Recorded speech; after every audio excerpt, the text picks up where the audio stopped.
বিদেশে বসে পরাজিত আওয়ামী শক্তি ও তাদের দোসররা দেশ বিরোধী ষড়যন্ত্র করছে বলে দাবি বিএনপির। রবিবার রাজধানীতে আলাদা অনুষ্ঠানে দলটির নেতারা এ দাবি করেন, দেশে যাতে আর কখনো ফ্যাসিবাদের উত্থান না হয় সেজন্য সংস্কার শেষে দ্রুত নির্বাচন দিতে অন্তর্বর্তী সরকারের কাছে আহ্বানও জানান বিএনপি নেতারা।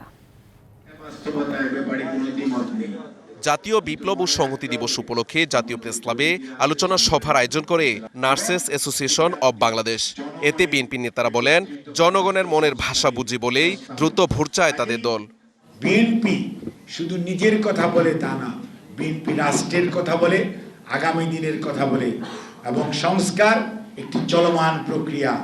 দেশ থাকবে, কাজেই আমি আপনি থাকবো না, সংস্কার কিন্তু চলতেই থাকবে। বিএনপির ভারপ্রাপ্ত চেয়ারম্যান সহ নেতাকর্মীদের মামলা প্রত্যাহারের দাবিতে জাতীয় প্রেস ক্লাবের সামনে অবস্থান কর্মসূচিতে দলটির নেতারা বলেন, ছাত্র জনতার অভ্যুত্থানে শেখ হাসিনা পালালেও ষড়যন্ত্র থেমে নেই। এই সরকারের কাছে আমাদের দাবি থাকবে, আর দেরি নয়। নগদের সর্বোচ্চ বার 167 টাকা রিচার্জে পাবেন 1 লাখ টাকা পুরস্কার। আরও আছে প্রতি সপ্তাহে পুরস্কার ও ক্যাশব্যাক।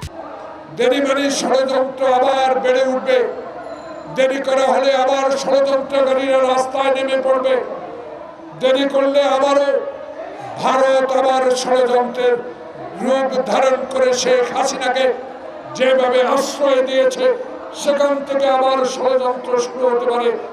এদিকে বিএনপির প্রতিষ্ঠাতা জিয়াউর রহমানের সমাধিতে শ্রদ্ধা নিবেদনের পর দলের আরেক নেতা ডক্টর আব্দুল মঈন খান সংস্কার শেষে দ্রুত ভোটের দাবি জানান।